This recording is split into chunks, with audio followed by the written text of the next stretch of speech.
최근에 암호화폐 시장이 크게 흔들렸죠. 이걸 그냥 평범한 조정이라고 생각하셨을 수도 있는데 저희가 좀 깊이 들여다보니까요. 그 이면에는 아주 기이하고 뭐랄까 구조적인 움직임이 있었습니다. 시장의 큰 손들, 그러니까 디지털 자산을 그냥 창고처럼 쌓아두고 있는 DAT라는 기업들이 있거든요. 근데 이 기업들이 약속이라도 한 듯 자신들의 핵심 자산인 이더리움과 비트코인을 갑자기 팔아치우기 시작한 겁니다. 네, 그 규모가 정말 상상을 초월합니다. 이 기업들이 보유한 암호화폐 총액만 해도 427억 달러, 우리 돈으로 하면 56조 원이 넘거든요. 56조요? 네. 이런 거대 자산가들이 매도 버튼을 누르기 시작했다는 건 시장 전체에 엄청난 연쇄 반응을 일으킬 수밖에 없는 그런 신호탄이죠. 오늘 저희가 바로 이 지점, 이 기업들이 왜 자신들의 보물창고를 열어서 황금알을 낳는 거위를 팔아야만 하는지 그 숨겨진 압력과 구조적인 함정에 대해 좀 깊이 이야기 나눠보려고 합니다. 와, 56조 원이라니 정말 엄청난 규모네요. 그중에서도 특히 좀 눈에 띄는 움직임을 보인 곳이 있나요? 구체적인 사례를 보면 이 흐름이 더 명확하게 보일 것 같습니다. 물론입니다. 가장 극적인 사례는 아마 FG 넥서스라는 기업일 겁니다. 이 회사가 지난 10월 한 달 동안에요. 무려 1만 개가 넘는 이더리움을 시장에 던졌습니다. 잠깐만요. 1만 이더리움이요? 네, 1만 개요. 당시 시세로 3,270만 달러, 약 430억 원에 달하는 엄청난 물량이었습니다. 아니, 그 정도면 시장에 충격을 줄 만한 양인데 대체 왜 그랬을까요? 뭔가 급하게 돈이 필요했던 건가요? 정확히 보셨습니다. 더 충격적인 사실은 이 회사의 주가가 불과 4개월 만에 94%나 폭락했다는 겁니다. 94%요? 와, 주주들의 패닉은 극에 달했고 회사는 어떻게든 주가를 방어해야 했습니다. 가장 확실한 방법은 자사주를 사들여서 주가를 부양하는 건데 문제는 현금이 없었다는 거죠. 그래서 결국 자신들의 핵심 자산인 이더리움을 팔아서 그 돈으로 자사주를 매입할 수밖에 없었던 거군요. 정말 뭐랄까? 돌려막기 같은 상황이네요. 네, 맞습니다. 말 그대로 코인을 팔아 주식을 지키는 눈물의 사투를 벌인 셈입니다. 이 과정에서 회사는 10억 원이 넘는 부채까지 추가로 떠안게 됐고요.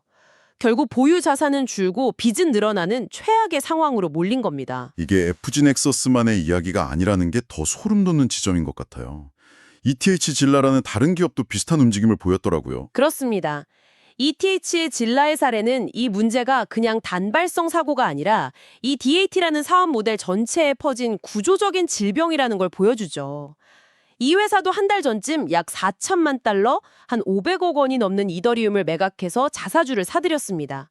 이유가 FG 넥서스와 정말 판박이처럼 똑같았어요. 판박이라니요? 거기도 주가가 폭락했나요? 주가 폭락도 있었지만 더 근본적인 문제가 있었습니다.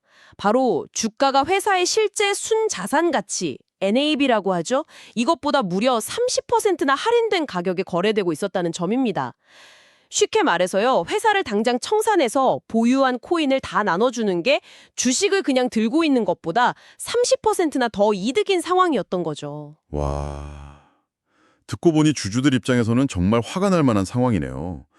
아니, 내가 투자한 회사가 가진 재산보다도 싸게 평가받고 있다니? 하면서요. 바로 그 지점에서 주주들의 압박이 폭발한 겁니다. 회사의 숨겨진 가치를 끌어올려라. 주가를 정상화시켜라. 이런 요구가 빗발쳤고 결국 회사는 그 요구에 떠밀려서 이더리움을 매각할 수밖에 없었습니다. 여기서 정말 중요한 게 있어요.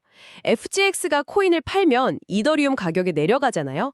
그럼 ETH 질라가 보유한 자산 가치도 같이 떨어지면서 ETH 질라 역시 매도 압력을 받게 된다는 점입니다. 한 기업의 위기가 다른 기업으로 전염되는 거죠. 저도 이 부분을 보면서 가장 이해가 안 됐어요. 두 회사 모두 이유가 똑같았더니 주주들의 압박 때문에 핵심 자산을 팔아야 한다는 이 구조, 근본적으로 왜 이런 압박이 생기는 걸까요? 그냥 길게 보면 코인을 들고 있는 게 더 이득일 수도 있잖아요. 아주 날카로운 질문입니다. 그 이면에는 엠네이브라는 이 모든 사태를 움직이는 아주 중요한 지표가 숨어 있습니다. 마켓넷 에셋 밸류, 우리말로는 시장 순자산 가치라고 하는데요. 이게 복잡하게 들리지만 개념은 아주 간단합니다. 기업의 시가총액을 그 기업이 보유한 암호화폐의 현재 가치와 비교하는 지표예요. 시가총액과 보유 코인의 가치를 비교한다. 조금 더 쉽게 예를 들어 주실 수 있나요? 물론이죠. 예를 들어 어떤 DAT 기업이 1,000억 원어치의 이더리움을 금고에 가지고 있다고 해보죠. 이게 이 회사의 순자산 가치, 즉 NAV입니다.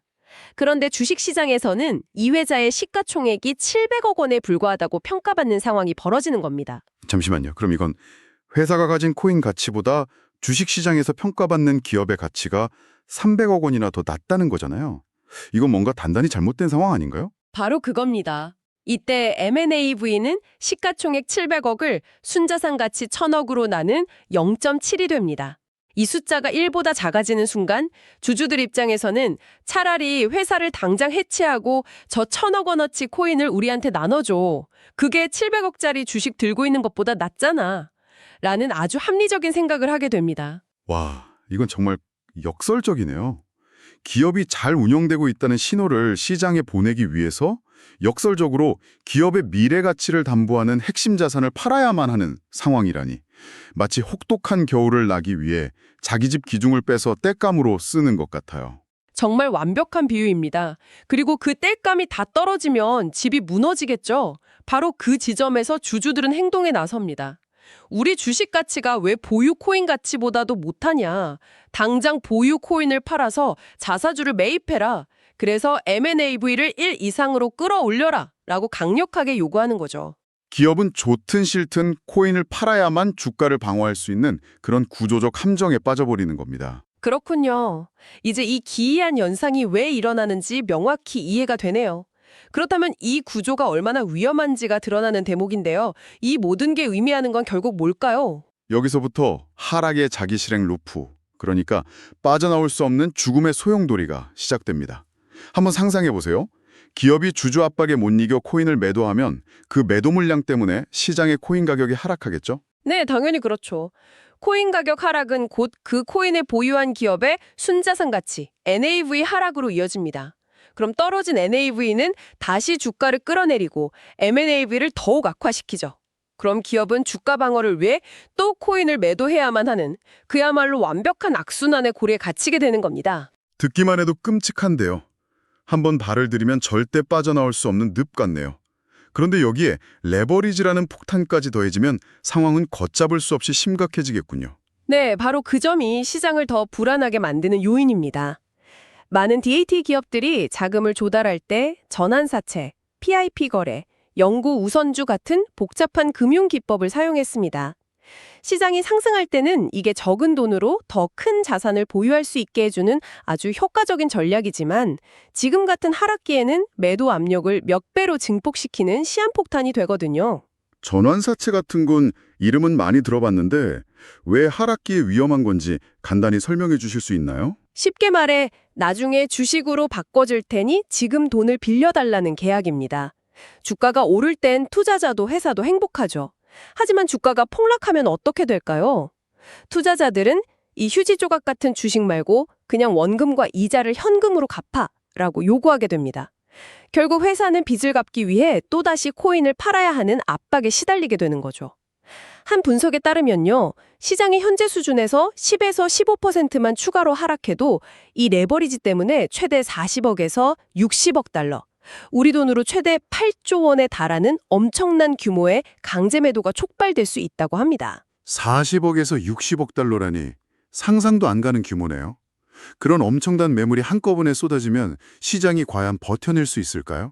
특히 요즘처럼 시장 체력이 약해진 상황에서는요. 굉장히 어려운 문제입니다. 실제로 지난 10월 시장 데이터를 보면 비트코인 오더북의 유동성 깊이가 한 달 만에 33%나 감소했습니다. 시장이 아주 얇아졌다는 뜻인데요. 시장이 얇아졌다는 건 그러니까 매수세와 매도세가 촘촘하게 받쳐주지 못하고 텅 비어있다는 의미로 이해하면 될까요? 정확합니다. 깊은 웅덩이는 큰 돌을 던져도 물이 조금 튀고 말지만 얕은 웅덩이는 작은 조약돌만 던져도 바닥이 드러나고 흙탕물이 튀는 것과 같죠. 지금 시장이 딱 그런 얕은 웅덩이 상태입니다. 이런 환경에서는 상대적으로 작은 규모의 매도 물량에도 가격이 폭포수처럼 무너져 내릴 수 있습니다. 최근 비트코인과 이더리움의 하락세가 유독 가팔랐던 이유 중 하나가 바로 여기에 있습니다. 여기에 11월에 ETF에서 40억 달러가 유출된 것도 시장의 투자 심리를 얼어붙게 만드는 데 한몫했고요. 그렇다면 이건 단순히 몇몇 기업의 문제를 넘어서 이 DAT라는 사업 모델 자체가 과연 지속 가능한지에 대한 근본적인 질문을 던지게 되는군요. 회사의 자산이 곧 팔아야 할 상품인데 그 상품을 팔아서 회사를 유지해야 한다는 이 구조 자체가 처음부터 좀 모순적으로 들리기도 하고요. 네, 바로 시스템 리스크에 대한 중요한 질문으로 이어집니다. 이 구조적 취약점은 이더리움이나 비트코인을 중심으로 하는 기업들만의 문제가 아닙니다. 솔라나 같은 다른 자산을 대량 보유한 DAT 기업들로도 이 위기는 얼마든지 확산될 수 있습니다. 한 섹터에서 시작된 불이 다른 섹터로 순식간에 번져나갈 수 있다는 거죠. 이는 암호화폐 시장 전체의 안정성을 뿌리부터 흔들 수 있는 매우 위험한 잠재 요인입니다. 상황이 정말 심각하군요. 이 끝없는 악순환의 고리를 끊을 방법은 없는 걸까요? 앞으로 어떤 시나리오를 예상해 볼 수 있을까요? 이 상황을 더 큰 그림에서 보면 앞으로의 길은 크게 두 갈래로 나뉩니다. 첫 번째는 가장 이상적인 시나리오, 즉 암호화폐 가격이 극적으로 반등하는 겁니다. 비트코인이나 이더리움 가격이 다시 오르기 시작하면 기업들의 NAV가 자연스럽게 회복되고 MNAV 문제도 해결되겠죠. 그러면 주주들의 압박도 사라지고 강제 매도 압력에서 벗어나 위기를 극복할 수 있습니다. 모두가 바라는 시나리오겠네요. 하지만 반대의 경우, 즉 지금처럼 하락세가 계속된다면 어떻게 될까요? 지금의 악순환이 계속 반복될 텐데요. 그럴 경우엔 추가적인 대량 매도는 피할 수 없습니다. 레버리지의 둑이 무너지면서 일부 기업들은 파산하거나 더 큰 기업의 헐값에 인수합병되는 혹독한 구조조정의 길을 걷게 될 겁니다. 특히 재무구조가 취약하고 자산 규모가 작은 소형 DAT 기업들이 가장 먼저 위험에 처할 가능성이 높죠. 그리고 이들의 매도 물량이 시장에 나오기 시작하면 그 충격파가 더 큰 기업들까지 연쇄적으로 흔들 수 있습니다. 오늘 이야기를 들어보니 시장의 단순한 등락 뒤에 이렇게 복잡한 역학관계가 숨어 있었네요. 정리를 한번 해보겠습니다. 첫째, DAT 기업들은 주가가 순자산 가치보다 낮아지는 M&A 문제 때문에 주주들의 압박을 받고 어쩔 수 없이 자신들의 핵심 자산인 코인을 팔고 있다. 네, 그렇죠. 둘째는 바로 그 매도가 다시 시장 가격을 하락시켜 기업의 자산 가치를 떨어뜨리고 결국 더 큰 매도를 부르는 하락의 자기 실행 루프를 만들고 있다는 점입니다. 그리고 마지막으로 레버리지와 얇아진 시장 유동성 때문에 이 문제는 단기간에 해결되기 어려운 시장 전체를 위협하는 구조적인 위기라는 점이겠네요. 맞습니다.